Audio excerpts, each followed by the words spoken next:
Welcome to chapter 31 of Tanya. We're now going to see how the last two previous chapters, which were focused on humbling us, on crushing that ego, crushing those layers of ego that are getting in the way of my soul truly shining, how that exact experience can actually now send me into an incredible state of joy. How this is going to take us out of that sadness, because the sadness was a means to an end, and now we're getting to our true state in which we want to serve God in, which is a state of joy. So we're transitioning from crushing ego to expansive joy. Well, in a way, I don't even need to say expansive joy, because that's exactly what joy is. Joy is a state of expansion. So facts. Holiness is associated with joy. As we say in morning davening, Oz chadvo bekomo, strength and gladness, strength and joy are his place. Where do we find God? In a place of strength and a place of joy. That's God, right? That's where we're going to find God in our lives. And where do we find our own soul? The peace of God within us, in a place of strength and a place of joy. And it's that joy that ultimately gives us that strength, right? We've already visited this idea of someone's strong, but they're sad. They can easily be overpowered by someone who's weaker, yet incredibly happy, because the power, the strength of joy conquers all. So here's the question. If Tanya is asking me to humble myself to a place of crushing the ego, won't that subsequent depression, right, this ego breaking experience which is going to put me into depression, isn't that going to just put me in a state of klipa, right? Don't I want to be in a state of joy always? So why is Tanya seemingly leading me in a meditation that's going to put me in depression and then be in a state of klipa? So depression stems from klipas noga. So klipas noga is that energy there that we said it's inherently going downwards, and yet it has the ability to be redeemed to go higher. Okay, so it's like the downward escalator. I can run up it, I just have to be active about it. Or to say that more like the idea of an orange. So there's the peel, which is not what I want, but inside there's the essence of something I really want. So if I can get in touch with the essence of that thing, I can use it for a holy purpose. So its natural gravitation is towards negativity. However, when carefully directed towards our sins, and ego crushing at the appropriate times and method, it can come from the noga of klipas noga. Meaning I'm not just being sad for the sake of being sad. I'm doing it for the sake of crushing those layers of ego which are stopping my soul from being expressed. And therefore I'm tapping in to the positivity of depression. The way to subdue Sitra is in fact through unleashing an identical or similar energy back on it. Okay, so meaning I'm having this ego experience. I'm having these layers of Sitra that are blocking me from really connecting. And therefore, I need the right tool to get rid of those extraneous layers. And so the Tanya is telling us I need an identical or similar energy to break that original energy of Sitra Achra. So notice the Alter Rebbe is incredibly careful with every single letter in the Tanya. And when he says identical or similar, he's now going to show us an example of something identical, an example of something similar. Let's see. So here's our example of something similar. There was a convert who came from Edom, and he predicted the downfall of Edom. His name was Avadia. And so our sages said about him, from the forest itself comes the handle for the axe, which chops down the forest. Meaning, you go to chop down a tree, what are you using? You're using an axe, and you wouldn't have an axe unless you had that piece of wood from another tree. So it's using that similar energy. Okay, why is it similar? Because yes, wood is involved, but you're still using the blade. You're not chopping down a tree with wood. So to here, he was from Edom, and he was, predicting the downfall of Edom, but it wasn't him. It wasn't his prediction that was causing it. It was just that he was connected with it. Here, the Tanya brings us an identical idea of using the same energy to fight back. As we find in the Talmud, that when a dangerous snake was killed by a dangerous person, Rabbi Yehuda HaNasi, who was leader of his generation, said that the snake met one of its own kind, meaning the evil, negative, or we'll just use the word they're using here, the dangerous energy of the snake was met by the dangerous energy of this person. Okay, so it was identical energies that was used. Meaning the way to crush Timtum Alev, which is this spiritual block, this complacency, this apathy that the person is experiencing, is with an identical or similar spiritual energy. So what's that going to be? All right, so what is the desired goal from the previous ego-crushing meditations? Is the goal depression or is it bitterness? So let's explore. Depression is not an emotion you want to harbor for too long. since in that mode, your heart is desensitized like a stone and is a heart devoid of vitality, right? That's when we talked about the chapter of Simcha. We said we can't serve God with a heart like that's desensitized like a stone. No, we need a heart that's free of any trace of worry in the world, okay? So we don't want to stay in that state. Rather, you should aim to transmute the atzvos, the depression, immediately to mariros, bitterness, and brokenheartedness. On the contrary, that energy of the heart is going to be stirred and embittered. Meaning, with depression is I'm dull, my heart's dull like a stone. I can't function. I can't do anything. That's not the state we're trying to get into. We're trying to crush the klipa so the person can go back to a state of full energy of their soul being expressed. And so with bitterness, I'm being authentic. I'm realizing the gravity of the situation and I'm bitter about it. Meaning, I want to do something about it. Okay, I'm going to give you an example in my life, okay? When I'm just looking at my messy kitchen and I'm just so overwhelmed. My heart's like desensitized like a stone. It's like, no, like I don't want to deal with this. I'm not going to deal with this. I shouldn't have to deal with this. I'm like just not going to do anything. Versus I'm like, no, this is not the state I wanted to be in. I want to cook right now. And there's still pots from Shabbos, you know? So it's like, okay. And that bitterness actually turns into this like amazing energy. Like, okay, I'm going to do this. I know the state of a kitchen when it's ready to make food and ready to go into go-go mode and ready to be looked at and just like, you know, be a source of inspiration and color and food versus just like a giant mess. Like I'm so aware in touch with where it's at and where I want it to be. And that state of like bitterness of like, no, this isn't it. This is actually going to propel me to action. It's actually a very positive state. From there, I've experienced comes like this joy of like, you know, cleaning the kitchen. Actually, for me, can be very fun. I like to set a timer for 10 minutes and just like go all out for 10 minutes. It's like this mode of energy. Versus when I'm still in that depressed state of like, oh, this shouldn't be happening and this is so annoying and blah, blah, blah. There's no action. Bitterness leads to joy. It leads to action. In the realm of holiness, there's both harshness and kindness. Right? Sometimes we think of like, God's just all loving. Okay, God's also all powerful, right? We have chesed and we have gevura. We have kindness and we've got severity. And so you have both harshness, which is gevura, and you have kindness, which is chesed. And both are pathways to God, right? Spirituality is dynamic. So bitterness, where does mariros come from? It's an energy from the holy gevuros, all right? From the holy energy of harshness. That's what we're tapping into. That's the similar energy. That's this energy that we want to use, right? These klipas are harsh, and we want to crush them, what? With these holy gevuras, with this bitterness. This bitterness has the ability to crack open those klipas because it has this very high spiritual source in the holy gevuras, the holy harshness. So even though we usually steer away from gevura, right, due to its severity, because it's necessary to arouse the powers of holy gevura to make these judgments sweet, to lamatik hadinam, okay, we're going to make these judgments sweet. We are going to use this holy gevura to turn really literally a situation that's undesirable into something that's amazing. So usually we counteract negativity by being more positive, right? Right? There's darkness, add light. But if you reach a state of timtum halev, it means that negative energy has managed to get a hold of you and trap you, right? So, okay, like now I can't just use my normal positivity because it's a takeover. So what I'm going to do, to break out of this jail, you need to confront the negativity head on by employing the counterforce of holy gevura. Meaning, do I usually want to go there? No, but right now the window to my soul, my chachma, this wisdom, this clear channel for infinity in my life is blocked. And if I need to go and clear that off, I'm going to need some heavy duty spiritual cleaner. And what is that? The holy gevuras. It's power of, it's bitterness, right? It's getting bitter about the situation. That bitterness is going to get to a place of like, yes, I actually want to change and I want to change right now. So holy gevura works not by overpowering impure gevura, but by sweetening it. Okay, so what's it doing to these klipas, to the sitra achra, to this ego that's covering over my lens, my clarity?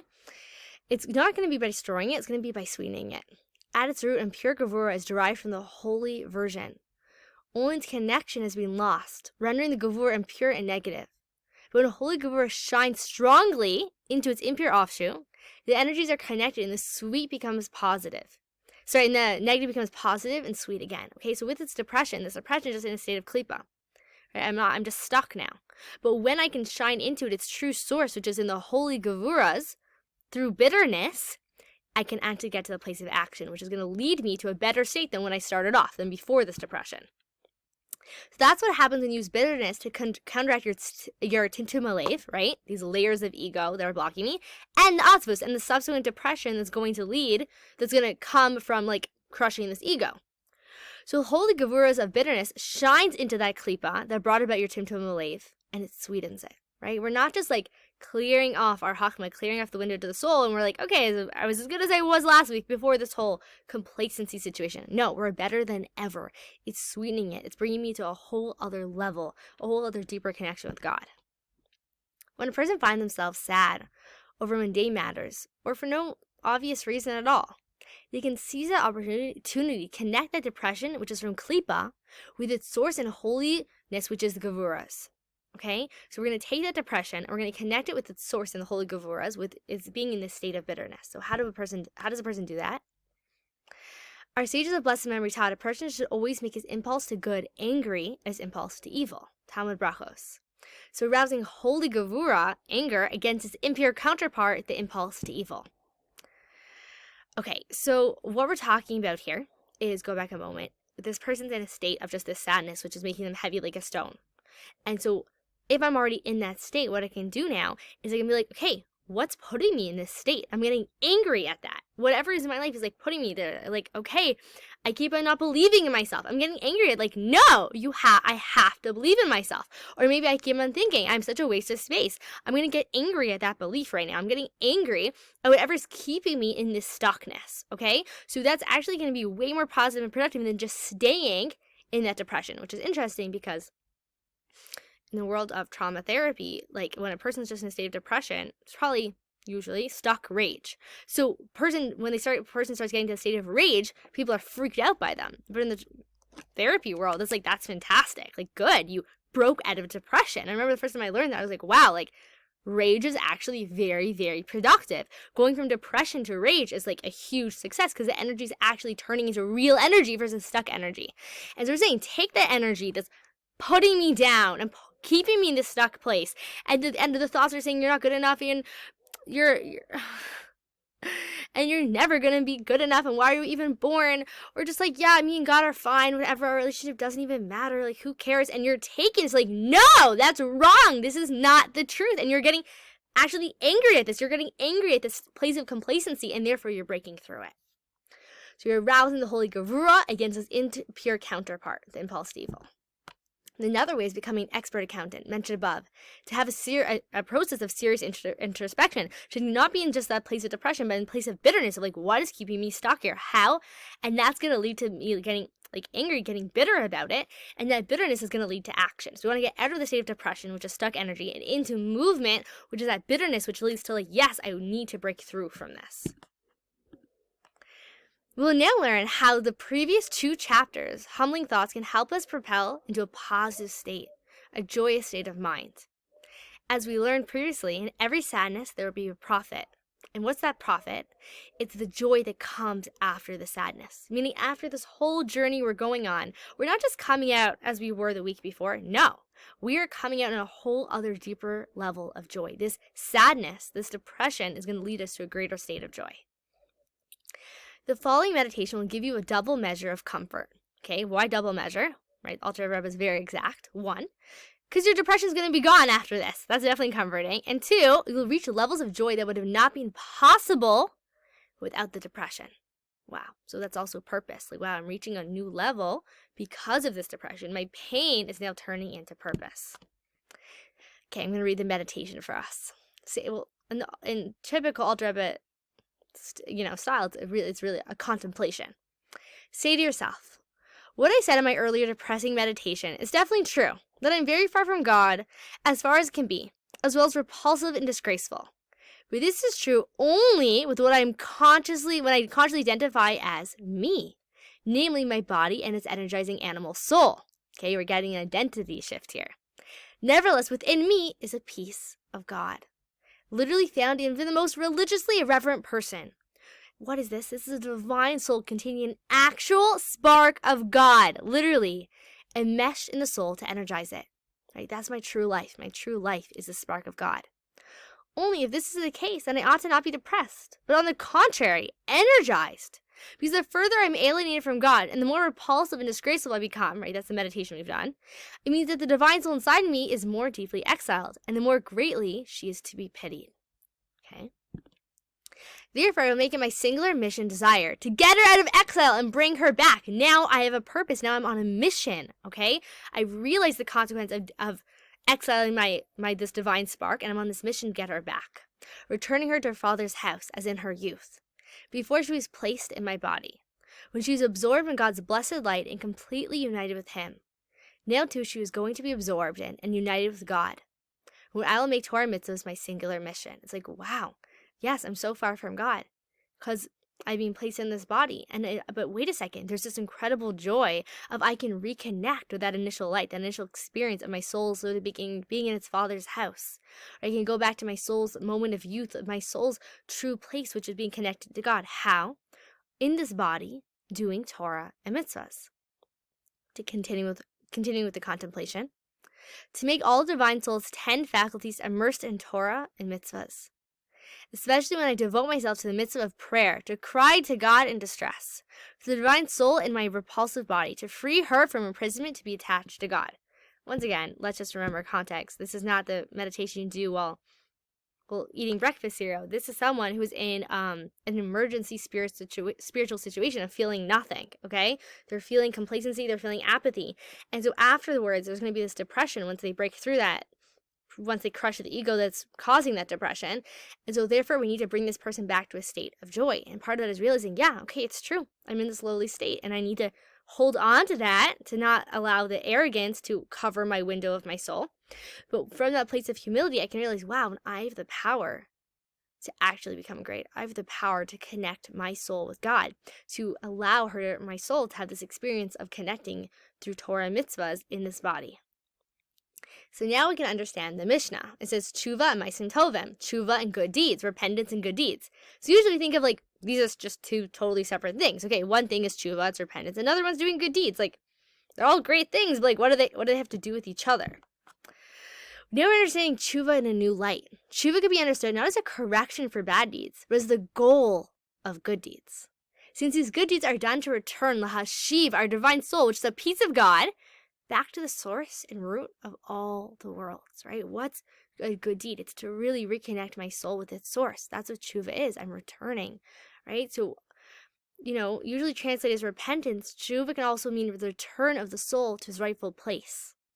If every time you do a mitzvah, a good deed, your intention is to redeem your divine soul from captivity in your body and return it to God, then your good deeds are a form of tshuva. Right? So it's doing good deeds in a way of tshuva. What's tshuva? As I'm returning to my source. I did something that distanced myself and I want to return. So this world is a distancing, right? I don't see how I'm part of God anymore. I have this concealment.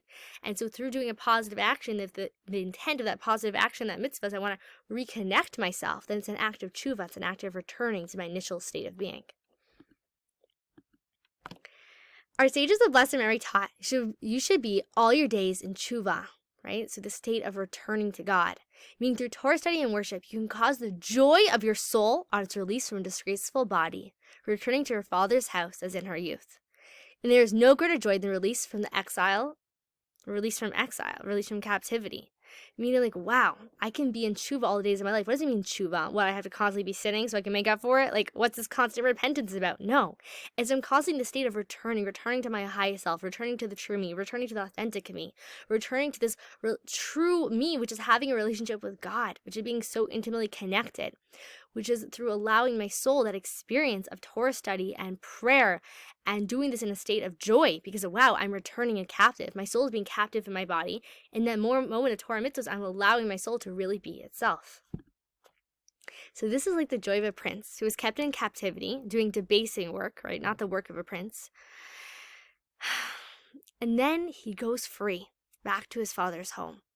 And his father's home isn't just like a peasant. He's going back to the king, right? So it's not just that he's saved from this debasing, harsh labor.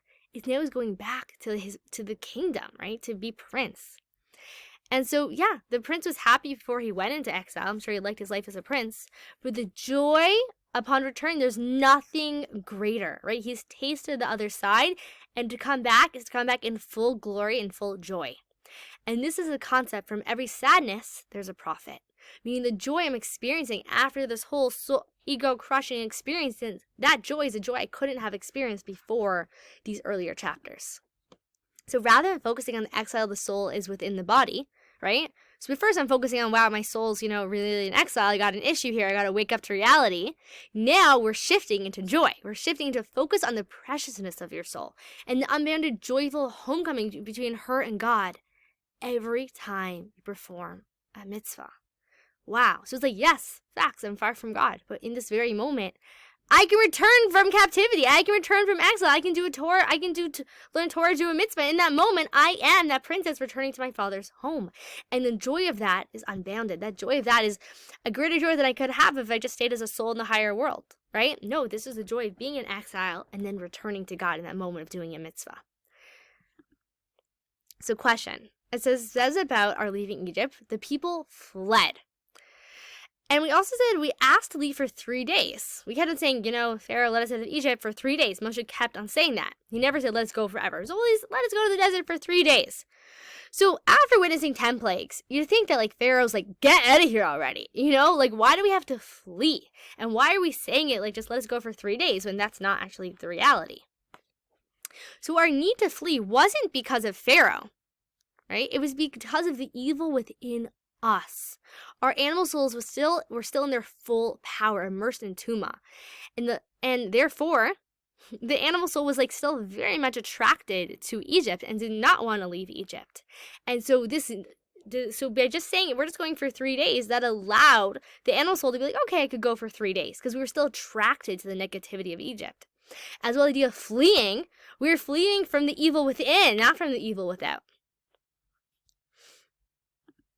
So when we're performing mitzvahs, we're really in this mindset of releasing the godly soul from exile in the body.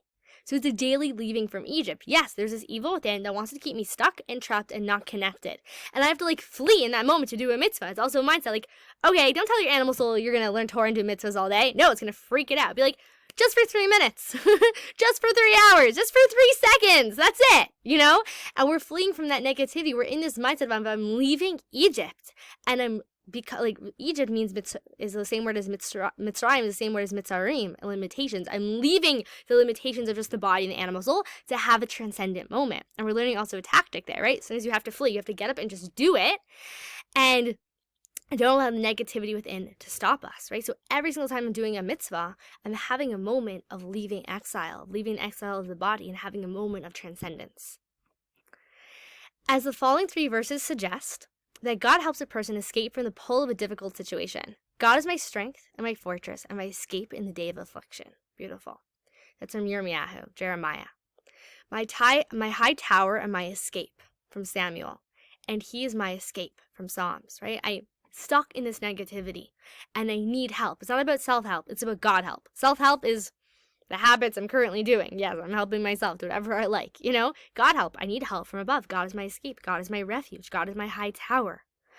God is my strength and my fortress and escape in the day of my affliction. I need this help to escape just the bounds of the body and have this transcendent moment of allowing my soul to do this mitzvahs and do a mitzvah and reconnect with God, reconnect with its source.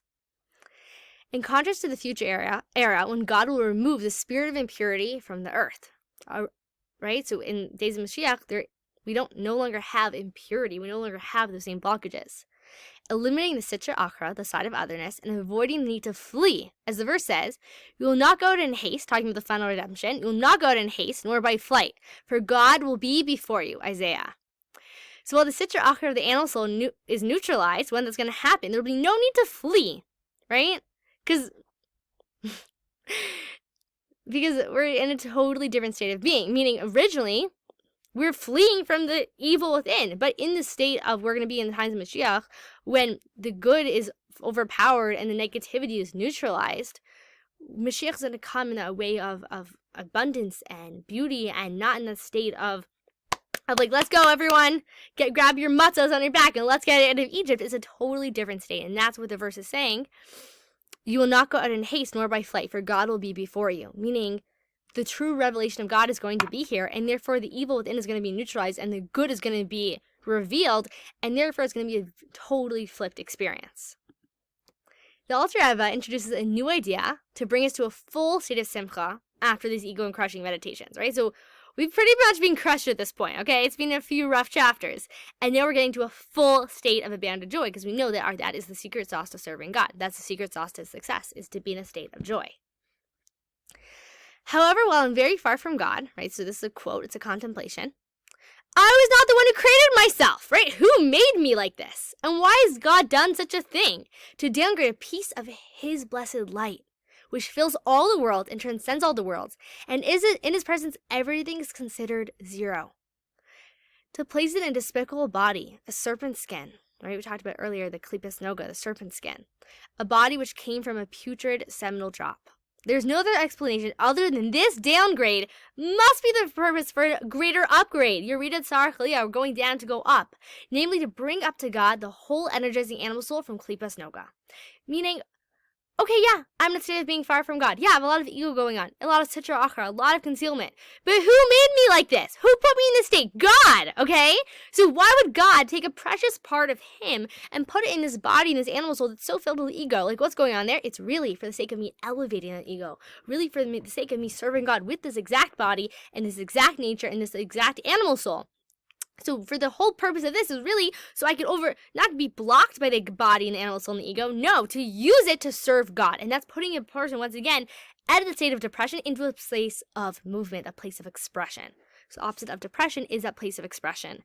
So now that person is really ready to jump into action to transform the animal soul and their body to a place where that can become the vessel for godliness. The Alter Rebbe is leading us to an even more profound joy by telling us that not only can we redeem our soul from exile, the body can also be redeemed. Right? So previously we learned through a mitzvah, my soul can be completely connected with God. And they were saying, yes, even greater so, my body can be redeemed. My body can have this intimate connection with God. Elevating the body and the animal soul through immersing them in Torah and mitzvahs is the purpose for which the world was created. If God wants us to connect with us as souls, he can connect us as a soul in the higher worlds. It's through serving God with something that literally looks like it created itself. Okay, we do not feel in our bodies like God created us. We feel like, yeah, it always existed. The nature of the body is that ego, that sense of self. We're not saying ego is negative. It's a sense of self. It obscures godliness. And through serving God through the body, through using something that could so easily obscure God, instead use it to reveal God through Torah and mitzvahs, that is why we find ourselves as a soul within a body for this exact purpose. This being the case, I should do all the following, and this will be my singular mission all my days on this earth, to place in these mitzvahs the life of my spirit, Isaiah, and of my soul, as the verse states, to you, O God, I lift up my soul, Psalms 25, which means to bind my thought and speech with God's thought and speech. Now that I realize this is the purpose, I don't just need to hate this body and this animal soul, no. I can't let it rule over me. I can't just let it be in a state of complacency and ego. But I need to use it and work with it and mold it like clay. I need to work with myself to really allow my thoughts, speech, and actions to align with God's will for me. This is why the Torah is described as restoring the soul. Torah is Meshivas Nefesh, meaning it returns and restores the soul to its source and root.